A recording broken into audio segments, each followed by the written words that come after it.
네, 감사합니다. 오늘 함께 읽을 본문을 먼저 말씀드리겠는데요. 오늘 우리가 함께 읽어보고 살펴볼 성경 구절은 히브리서 11장 1절에서 3절까지의 말씀이 되겠습니다. 히브리서 11장 1절에서 3절까지의 말씀을 다 같이 한번 읽어보도록 하겠습니다. 시작. 믿음은 바라는 것들의 실상이요 보이지 않는 것들의 증거니 선진들이 이로써 증거를 얻었느니라. 믿음으로 모든 세계가 하나님의 말씀으로 지어진 줄을 우리가 아나니 보이는 것은 나타난 것으로 말미암아 된 것이 아니니라. 아멘. 자, 저는 오늘 이 구절을 가지고 무엇에 대한 믿음인가 라는 제목으로 함께 말씀을 살펴보려고 합니다. 한번 따라해 주시겠습니까? 무엇에 대한 믿음인가? 무엇에 대한 믿음인가? 네, 감사합니다. 무엇에 대한 믿음인가 라는 이 질문은 바꾸어서 말하면 무엇을 믿는가 라는 질문과 같은 의미가 될 것입니다. 믿음의 대상이 누구냐 또는 믿음의 대상이 무엇이냐라는 질문이니까요. 우선 이 믿음이라는 단어는 참으로 다양한 의미로 쓰이는 것 같습니다. 때로는 누군가에게 신뢰를 부여할 때 나는 너를 믿어, 나는 그를 믿는다, 이런 식으로 사용하고도 있지요. 그리고 누군가를 의지한다는 그런 말로도 사용하는 것 같습니다. 또한 일전에 말씀드린 적이 있는데 무엇이 그렇다라고 여긴다, 무엇이 그렇다라고 간주한다라는 의미로도 사용이 됩니다. 예를 들면 나는 그게 사실이라고 믿어, 야 나는 그거 거짓말이라고 생각해, 이런 식으로요. 또 마지막으로 무엇인가를 기대할 때도 이 믿음이라는 단어를 사용합니다. 그렇게 될 거라고 믿고 기도해, 또 그렇게 될 거라고 나는 믿어, 이런 식으로요. 그리고 이 믿음이라는 단어하고 비슷한 의미를 가진 용어들도 제법 있습니다. 신뢰라든가 확신이라든가 신념, 그리고 우리가 믿고 있는 신앙, 이런 것도 다 믿음과 통하는 단어들이죠. 어쨌거나 이 믿음이라는 단어는 그 여러 가지 측면이나 여러 가지 속성, 또 사용되는 방법들이 존재하는 그런 여러 가지 측면을 갖고 있는 단어임에는 분명합니다. 그런데 이런 많은 측면과 많은 의미와 많은 용례들 중에서도 오늘 본문도 이 믿음에 대해서 한마디 하고 있어요. 뭐라고 되어 있었습니까? 믿음은 바라는 것들의 실상이요 보이지 않는 것들의 증거니. 뭔가 믿음이라는 것을 정의해 놓은 것 같은 그런 문장입니다.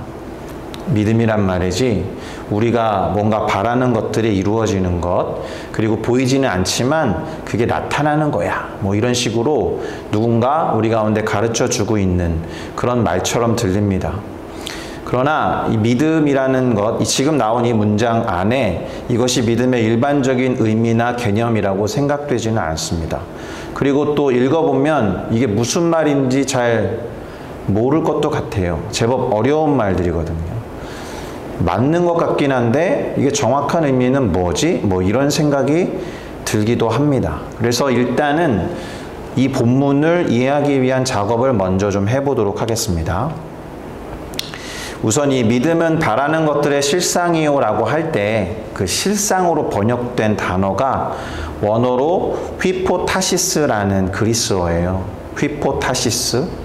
이 단어를 킹제임스라는 성경이 어떻게 번역했냐면 영어로 substance라고 했어요.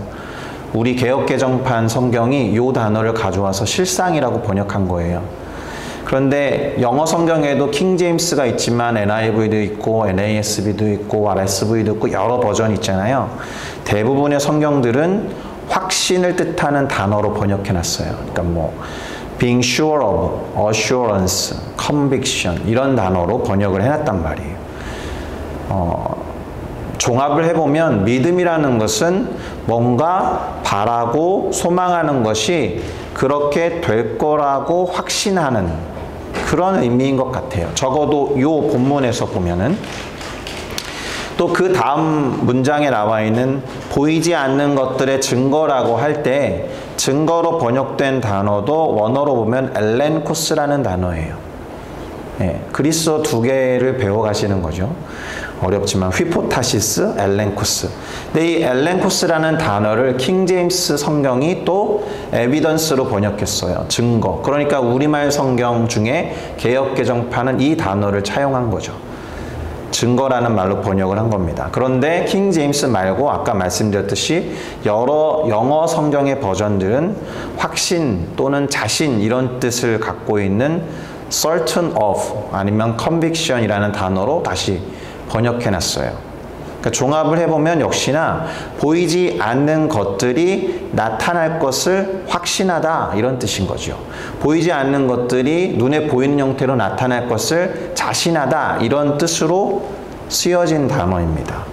원어로는 휘포타시스, 엘렌쿠스 다른 단어이지만 우리말 성경으로 번역하거나 영어 성경으로 번역할 때는 확신이라는 단어로 번역하면 크게 틀리지 않을 것 같습니다.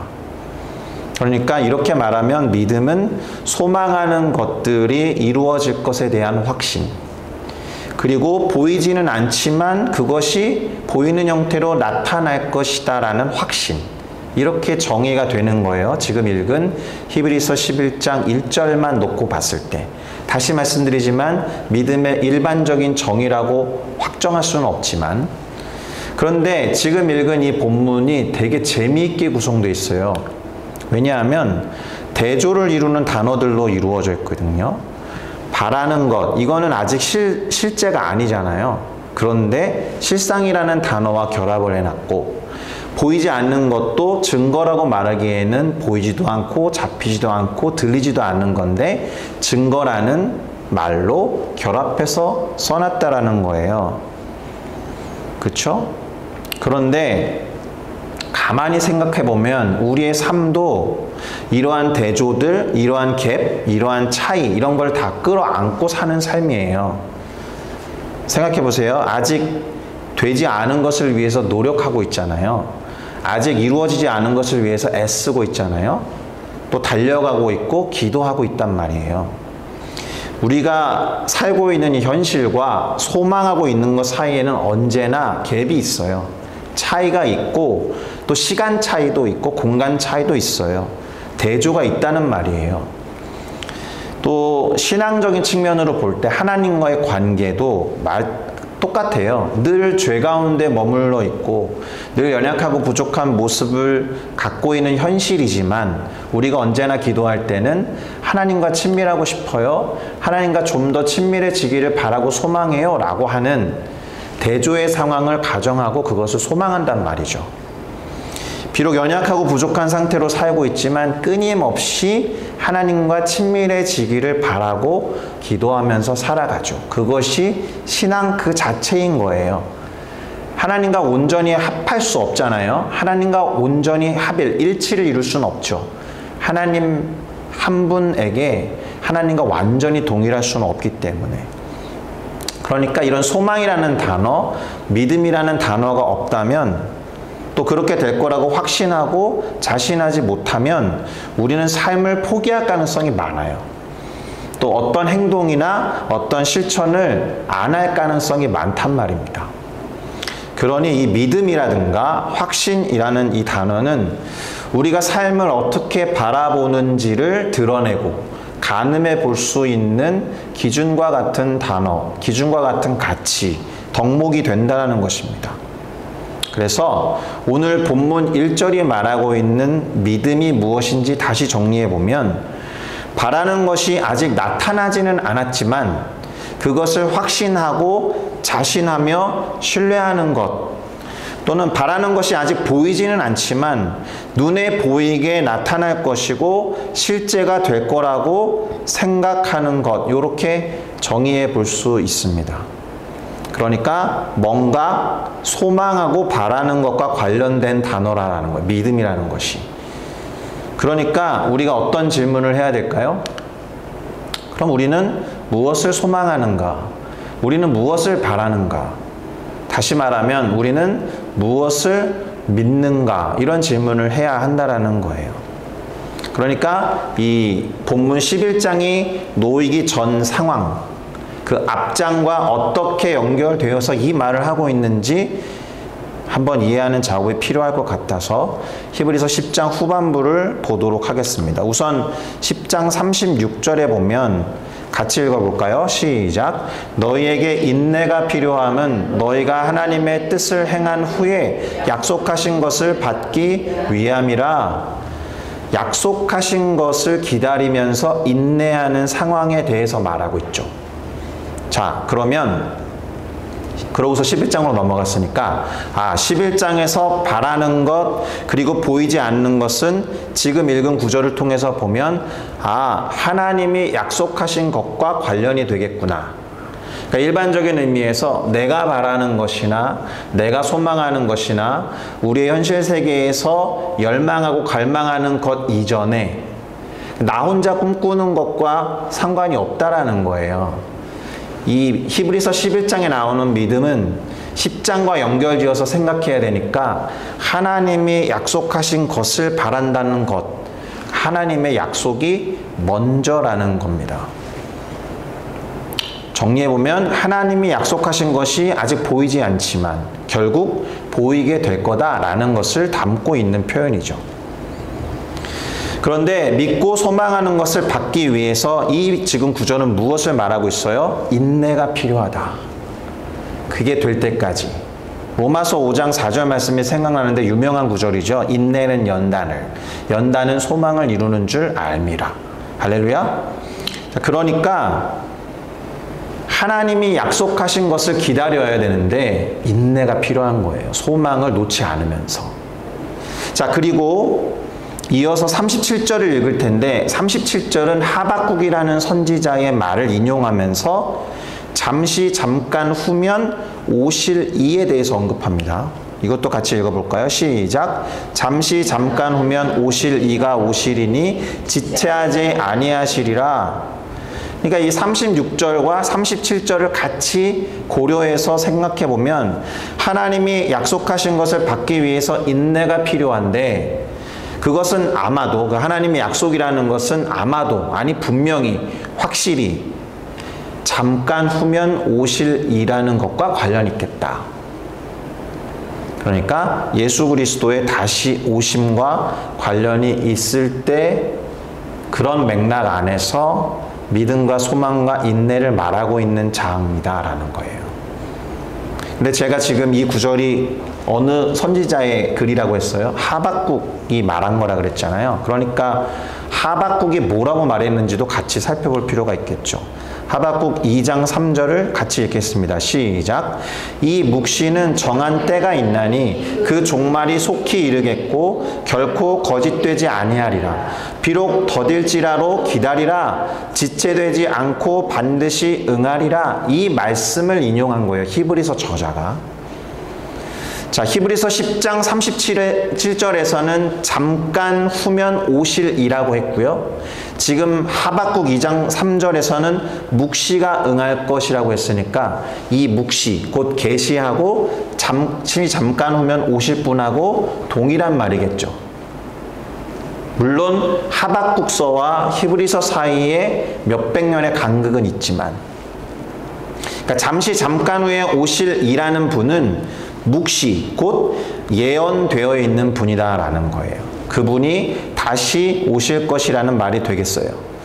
게다가 우린 다 그분이 그리스도 예수라는 걸 알잖아요. 그리스도 예수는 요한복음 1장 1절에 보니까 처음부터 하나님과 함께 계셨던 말씀이죠. 계시라는 말입니다. 그분의 나타나심이 속히 이르겠고 지체되지 않으며 반드시 응할 테니 기다리라, 이런 얘기입니다. 사실 하박국 선지자가 썼던 당시에 기다려야 되는 것과 히브리서 저자가 썼을 때 기다리는 것이 동일한지 당시 사람들은 몰랐을 것이지만 우리가 성경을 종합적으로 꿰어서 연결해서 읽어보면 신앙이라는 것은 다시 오시고 다시 나타나실 예수님을 계속해서 기다리는 상황인 거예요. 그러니까 적어도 우리는 몇백 년 전에 또는 1000년 가까이, 아니죠, 몇천 년이 되겠네요. 몇천 년 동안 산 사람은 없지만 그 오랜 기간을 기다려온 역사를 계속 계승하고 기다리는 삶을 살고 있는 거예요. 왜? 믿음이라는 단어가 소망이랑 연결되어 있고 소망이라는 단어가 인내하고 연결되는지를 이해하실 수 있을 거라고 생각합니다. 정리해보면 히브리서 10장과 11장에서 말하고 있는 하나님의 약속하신 바라는 것은 예수 그리스도의 다시 오심, 예수 그리스도의 다시 나타나심과 관련이 있을 거다라는 말입니다. 이게 아마도 직접적으로 예수님이 다시 오시는 것을 포함해서 그것과 함께 우리가 누리게 될 축복이나 혜택도 포함하는 말일 것입니다. 자, 그러니 이 지점에서 우리가 또 한 가지 질문을 던지고 싶은 게 있는데, 나는 얼마나 그리스도 예수께서 다시 오셨으면 좋겠다라고 소망하고 있는가? 내일 나에게 좋은 일이 일어나면 좋겠다라고 소망하듯이 예수님이 빨리 다시 오셨으면 좋겠다라고 얼만큼 소망하고 있는가? 혹시 다른 어떤 소원이나 소망들의 이 소망이 뒤처져 있는 건 아닐까? 제 친구 중에 서동환 선교사라는 분이 있어요. 지금 소식이 좀 끊겨 있는데 중남미에 가 있을 거예요. 이 친구하고 미얀마라는 곳에 이제 선교를 갔습니다. 이제 단기 선교를 가면은 뭐 형제들 거의 뭐 볼 거 안 볼 거 다 보고 지내고, 자매님들도 마찬가지죠. 자매님들 단기 선교 가면은 화장실 뭐 30분 이상 쓸 수 없잖아요. 빠른 시간 안에 다 처리하고 또 다음날 사역을 위해서 빨리 분장도 해야 되고 막 그런데, 사실은 단기 선교 가면은 볼 거 안 볼 거 다 본단 말이에요. 여담이지만 그런 거는 차치하고, 그 친구하고 이제 밤새 얘기를 많이 하게 됐습니다. 그 친구의 비전이 뭐였냐면, 그게 벌써 한 1998년 이야기니까 23년, 4년 전 이야기입니다. 그 친구의 꿈이 뭐였냐면 버스에다가 간판을 싣는 게 꿈이었어요. 예수님 다시 오십니다. 이거를 자기는 버스에 간판을 붙여서 전도하고 홍보하고 싶다라는 거예요. 왜 그렇게 생각하냐라고 했더니 그 친구는 아주 철두철미하게 한 말씀을 하나 붙잡고 있었어요. 마태복음 그 24장에 나오는 이 천국 복음이 모든 민족에게 증거되기 위하여 온 세상에 전파되리니 그때야 끝이 오리라.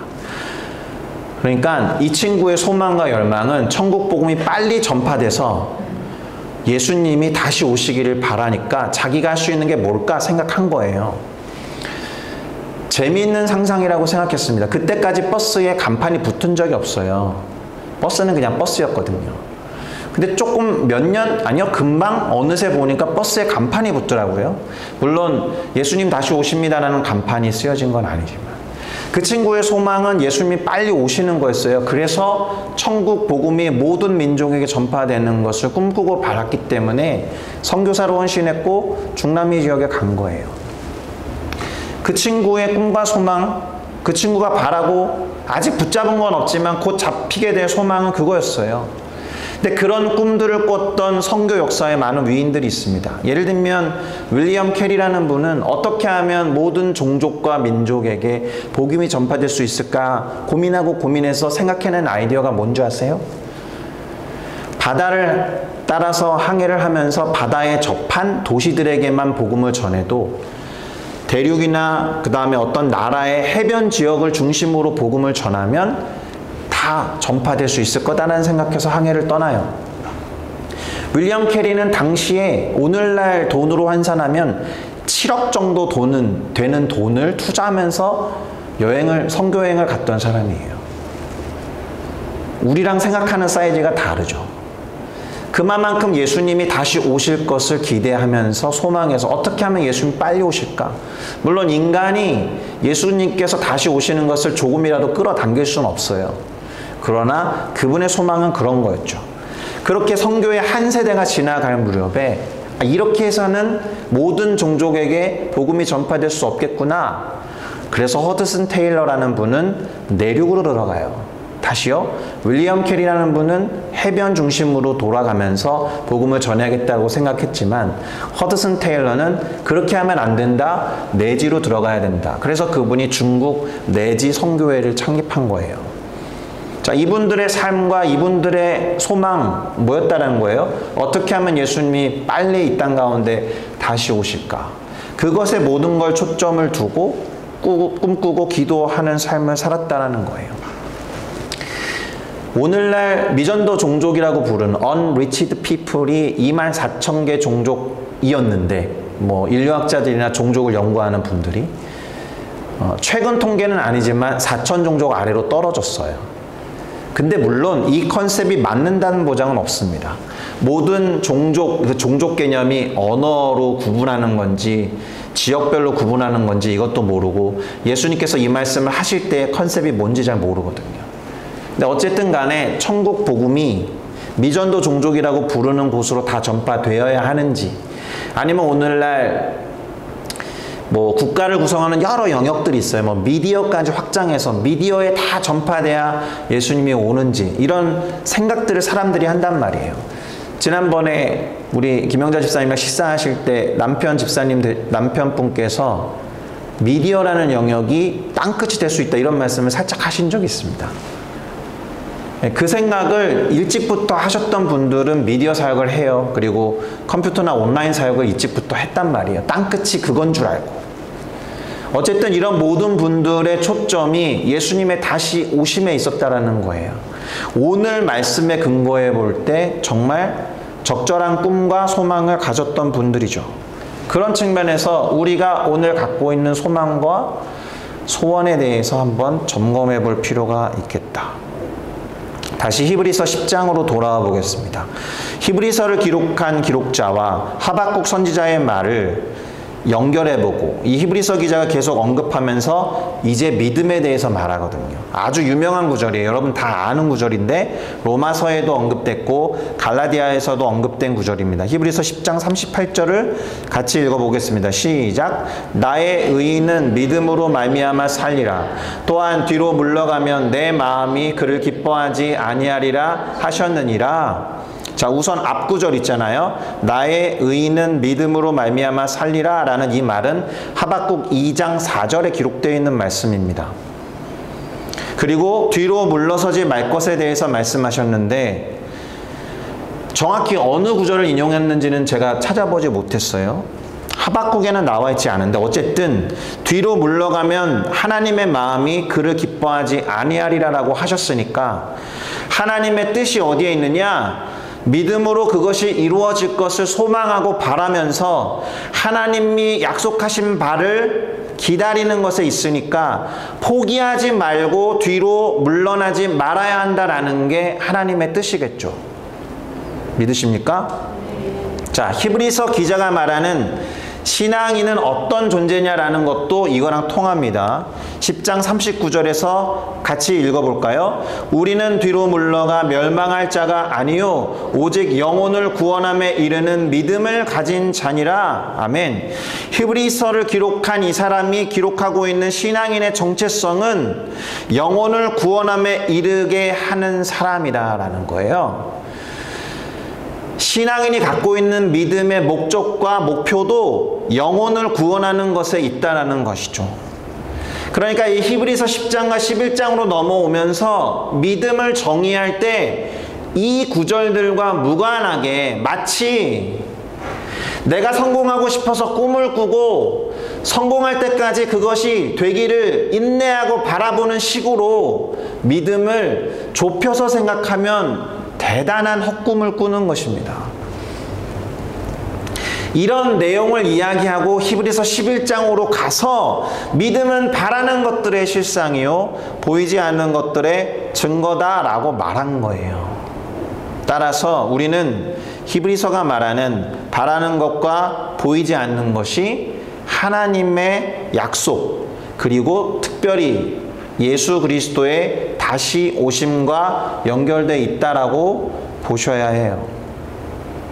그러니 조금 전에 우리는 무엇을 소망하고 바라며 그렇게 될 거라고 믿고 있는가라는 질문을 던지면서 시작한 거예요, 이 본문을.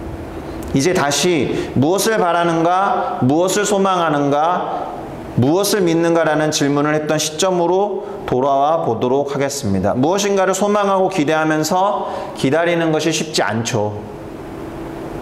우리가 바라는 꿈이 이루어지는 것을 기다리는 것도 쉽지 않듯이, 다른 사람의 삶을 봐도 충분히 알 수 있고 내 삶만 들여다봐도 바라는 것이 이루어지는 것을 기대하고 기다리는 게 쉽지 않다는 것을 잘 알아요. 그런데 우리가 언제 희망을 품습니까? 그런 것을 기대하고 기다리면서 이룬 사람들의 이야기를 들을 때, 그런 사람들의 간증을 들을 때, 그런 사람들의 사례가 모범이 될 때 희망의 빗줄기 하나를 발견하면서 나도 저런 사람처럼 돼야겠다라고 결단하는 거잖아요. 그래서 이 히브리서 11장 2절이 뭐라고 말하고 있느냐? 같이 읽을까요? 선진들이 이로써 증거를 얻었느니라.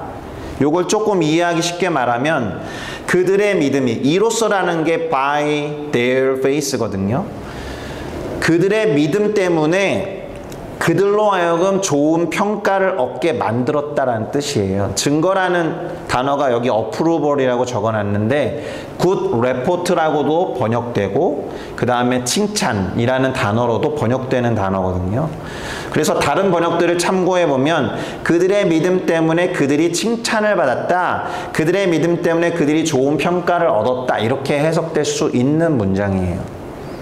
그러니까 우리가 희망을 놓지 않고 끝까지 견디고 인내해서 마침내 소망했던 바를 이룬 사람들을 보면서 막 그들에게 감동하고 찬사를 보내고 박수를 치고 부러워하는 것과 같은 이치죠. 우리들도 그런 사람이 되기를 바란다라고 언제나 생각합니다. 자, 아시다시피 이 히브리서 11장에는 여러 사람들의 이야기가 나와요. 믿음의 사람들을 쭉 나열합니다. 오늘 그들을 다 살펴볼 수 없고요. 대신에 4월달 내내 믿음과 확신이라는 주제로 예배를 드리기 때문에 그런 분들의 이야기를 계속해서 언급하면서 설교를 해보려고 합니다. 그런데 대단히 중요한 것이 이 히브리서 11장이 믿음의 사람들, 믿음을 지키고 하나님이 하신 약속을 소망하면서 인내했던 사람들을 한 명 한 명 언급하기 전에, 그 언급을 시작하기 전에 그 첫 지점에 누구를 언급했느냐를 볼 필요가 있어요. 가장 먼저 예시로 든 것이 11장 3절에 나와 있습니다. 같이 읽겠습니다. 시작. 믿음으로 모든 세계가 하나님의 말씀으로 지어진 줄을 우리가 아나니 보이는 것은 나타난 것으로 말미암아 된 것이 아니니라. 아멘. 믿음으로 바라는 것에 대한 확신과 보이지 않는 것들의 증거로서 히브리서 기자가 처음으로 시작하면서 언급한 것이 무엇이냐? 하나님이 온 세상을 창조하신 것을 먼저 말하고 있다라는 거예요. 뒤에 아벨도 나오고 아브라함도 나오고 모세도 나오고 요셉도 나오는데 그런 사람들의 이야기를 하기 전에 가장 첫 단계에 무엇을 얘기했느냐? 하나님이 온 세상을 창조하신 것을 믿음의 영역에 집어넣고 이야기를 꺼내고 있다라는 거예요. 생각해 보세요. 1절 내용과 아주 유사합니다. 하나님이 당신이 생각하시고 당신이 의도한 것을 말씀으로 창조하셨잖아요. 아직 보이지 않는 것을 하나님은 생각하시고 구상하셨겠죠. 그리고 그것을 계획하시고 그 구상 속에 존재했던 것을 말씀하시면서 이루어내셨다라는 거예요. 그러니까 믿음으로 아벨은, 믿음으로 야곱은, 믿음으로 아브라함은 이런 얘기를 하기 전에 하나님의 행하신 창조 사역을 통해 우리는 믿음이라는 것이 그런 속성을 갖고 있는구나 라는 것을 첫 번째 예시로 접할 수 있다라는 거예요. 그러니 우리가 무엇을 믿어야 하는지가 아주 명백해졌죠. 지금까지 했던 얘기이기도 한데 하나님의 말씀, 곧 하나님의 약속을 믿어야 한다라는 거예요. 생각보다 평범한 이야기죠. 무엇을 믿어야 할까라고 말할 때 뻔하지 하나님 약속과 하나님 말씀 얘기를 할 거야 이렇게 생각하셨을 수 있는데요. 히브리서 10장과 11장을 연결해 놓고 이것만큼 명확한 게 없다라는 게 우리 마음에 와닿는다라면 우리가 무슨 성공과 성취를 꿈꾸는 것보다도 무엇에 먼저 초점을 둬야 하는지가 명확해졌다라는 것입니다. 그래서 오늘 설교 제목으로 던졌던 질문, 무엇을 믿는가 또는 무엇에 대한 믿음인가에 대한 대답은 당연히 하나님의 말씀과 약속에 대한 믿음이다라는 거예요. 이 말씀을 3절에 해놓으시고 4절부터 믿음으로 아벨은, 믿음으로 에녹은, 믿음으로 노아는, 믿음으로 아브라함은, 믿음으로 사라는, 믿음으로 야곱은, 믿음으로 요셉은, 믿음으로 모세는 뭐 이런 식으로 계속해서 쭉쭉 언급하고 있습니다. 그러면서 그들 모두가 어떻게 됐다는 거예요? 믿음으로 증거, 곧 어프루버를 받았다. 칭송받았고 칭찬을 받았다라는 뜻이에요. 하나님이 하나님 스스로를 찬양할 수 없죠. 찬양할 수 있어요. 그래서 우리를 지으셨잖아요. 그러니까 그 3절에서 천지를 창조하신 게 믿음으로 어프루벌 된 거예요. 하나님께도. 천지를 창조하셔서 천지 모든 만물이 하나님을 칭찬하는 거잖아요. 구상하시고 계획하시고 의도하신 거예요. 믿음으로. 그분도. 그러니까 믿음으로 누구누구는 이라고 할 때 그것을 무슨 믿음의 명예의 전당이라고 한다면 그들 모두가 믿음의 명예의 전당에 헌액된 겁니다. 믿음으로. 이제 마무리를 하면서 한 가지 짚고 넘어갈 것을 말씀드리고 기도하도록 하겠습니다. 무슨 말이냐 하면 우리가 이 말 많이 하거든요. 할 수 있다, 하면 된다, 해보자. 이렇게 막 외치면서 기도하고 소망하면서 무엇인가를 바라고 그것이 이루어질 때까지 인내하면서 포기하지 않아야 한다고 배워왔어요. 저도 그렇게 기도하고 있고. 그런데 이 말을 제대로 하기 위해서 반드시 기억해야 할 것이 있습니다. 이렇게 말할 때 이 믿음의 근거가 어디에서 출발해야 하느냐?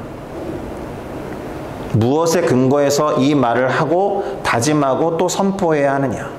그저 우리가 바라고 우리가 원하는 우리의 소망이 이루어질 것을 믿으면서 긍정의 힘이랄지 긍정적인 말의 힘을 믿으면서 해야 되느냐? 아니라고 생각합니다. 왜냐하면 적어도 지금 읽었던 본문들, 방금 살펴본 말씀 구절들이 하나님의 약속과 하나님의 말씀과 관련된 소망을 이야기하고 있기 때문에 그렇습니다. 그래서 이 말씀을 꼭 드려야겠습니다.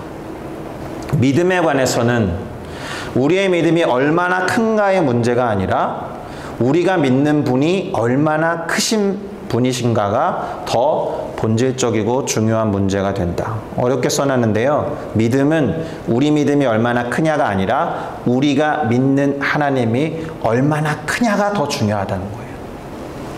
야, 저 형제 믿음이 큰데? 너 하나님께 비할 때 그 믿음은 아무것도 아니거든요. 성경에는 큰 믿음을 이야기할 때 있지만 겨자씨같이 작은 믿음을 이야기하면서 있기만 하면 되는 거다라는 뉘앙스잖아요. 우리가 믿는 분이 크기 때문에 겨자씨보다 작은 믿음이 영향을 미치는 거거든요. 한 가지 예를 들어 드리고 마무리하겠습니다. 한 60cm 되는 얼음이 있다고 치면 안 무너지겠죠? 60cm 얼음 정도 얼었으면 그 강을 건너는데 어렵지 않겠죠? 혹시 체중을 걱정하시나요? 60cm 정도 불안한데 막 이런? 근데 생각해 보세요. 어떤 친구가 믿음이 너무 출중해가지고 아무도 섣불리 들어가지 못하는 살얼음에 들어간다고 칩시다. 믿음이 크죠? 나는 믿음이 커. 나는 이 살얼음판을 걸어가서 저기까지 갈 수 있어. 믿음이 크죠? 빠집니다. 살얼음이니까. 절대 못 건너요. 그런데 믿음이 너무 없어. 나는 내 체중이 지금 120kg인데 야, 요 얼음이 못 견딜 것 같은데 라는 정말 작은 믿음이 있지만 얼음이 60cm면 건너갈 수 있습니다. 제가 믿음은 그 사람의 믿음의 크고 작음의 문제가 아니라 그 사람이 믿고 있는 존재, 곧 하나님이 크시냐의 문제라고 말씀드린 게 이거예요. 우리가 아무리 쾅쾅 내리치는 60cm의 얼음은 절대 안 깨져요. 우리가 믿는 하나님을 뭐 60cm 얼음 두께에 비유할 것도 아니지만 그 문제라는 거예요. 우리가 믿는 분이 얼마나 크신가 이런 생각을 가지고 하나님께서 우리 가운데 약속하신 말씀, 그 크신 하나님이 약속하신 것에 근거한 믿음을 조금이라도 소유해야 한다는 것입니다. 그래서 말씀을 읽고 묵상하며 공부하는 거죠. 왜요? 조금의 믿음이 우리가 믿는 하나님이 얼마나 크신지를 아는 것에 근거하기 때문에 그래요. 말씀을 읽고 묵상하며 공부하는 이유 중에 또 하나는 내가 소망하고 바라는 것을 그 말씀에 비추어서 분별하기 위한 것입니다. 이것이 내 욕심인지 아니면 하나님의 말씀에 부합하는 것인지. 물론 모든 것들이 말씀에 나와 있지 않아요. 말씀이 기록됐을 때보다 우리가 살아온 시간이 훨씬 최근이니까. 성경에 무슨 컴퓨터 이런 거 나오지 않잖아요. 담배 이런 거 안 나온단 말이에요. 그런데 성경에 나오는 하나님의 속성과 성품을 연구하고 알아가다 보면 이것이 하나님이 기뻐하실 거구나. 이건 하나님이 싫어하실 거야 라는 감이 생긴다라는 거죠. 알 수 있다라는 것입니다. 그러니 하나님을 알고 경험하는 것을 통해서 우리의 신앙과 삶을 결정해야 해요. 그러기 위해서 하나님을 알아야 하는 거죠. 아까 이문경 집사님이 찬양 인도할 때 세 번째로 불렀던 찬양 있잖아요. 너희는 가만히 있어 주가 하나님됨을 알지어다. 우리의 삶은 그런 게 맞아요. 하나님이 하나님 되신다라는 것을 아는 것, 그것이 우리 삶의 목적과 방향성이 되어야 한다는 거예요. 모세가 홍해를 건너기 전에 동요했던 이스라엘 백성들에게 한 말이 있습니다. 너희는 두려워하지 말고 가만히 서서 여호와께서 오늘 너희를 위하여 행하시는 구원을 보라. 너희가 오늘 본 애굽 사람들을 영원히 다시 보지 아니하리라. 여호와께서 너희를 위하여 싸우리니 너희는 가만히 있을지니라. 할렐루야. 자, 모압과 암몬 자손이 여호사밧의 유다 왕국을 쳐들어왔을 때 하나님의 영이 임했던 야하시엘이라는 사람이 이렇게 말했습니다. 이 전쟁에는 너희가 싸울 것이 없다. 대열을 이룬다는 건 싸워야 될 것 같은데 이 사람이 이렇게 말해요. 대열을 이루고 서서 너희와 함께한 여호와가 구원하는 것을 보라. 유다와 예루살렘아 너희는 두려워하지 말며 놀라지 말고 내일 그들을 맞서 그저 나가라. 여호와가 너희와 함께하리라. 아멘. 마지막으로 시편 기자는 이렇게 말합니다. 이르시기를 너희는 가만히 서서 내가 하나님됨 그것을 알지어다. 할렐루야. 내가 문 나라 중에서 높임을 받으리라. 내가 세계 중에서 높임을 받으리라 하시도다. 저는 이 수요 예배에 거는 기대가 있습니다. 직장 생활 안 하니까 낮에 시간이 나니까 이곳에 나오는 거 아닙니다. 적어도 누군가가 기도할 수 없는 이 시간에 기도할 수 있는 분들이 계시다. 이것 때문에 기대가 있습니다. 적어도 하나님의 하나님 되심을 보고 경험하고 알릴 수 있는 분들이 계시다. 이것 때문에 저는 이 수요 예배 또 우리가 하는 기도에 갖고 있는 기대와 소망이 있습니다. 그래서 이 수요일 예배 시간에 기도의 무릎을 꿇고 하나님이 함께 하신 것을 믿으며 하나님과 함께 세계를 좀 경영해 보시면 좋겠다라는 생각이 듭니다. 하나님의 약속을 붙잡고 그것이 어떻게 응하는가 그것을 기대하면서 다 같이 기도했으면 좋겠습니다.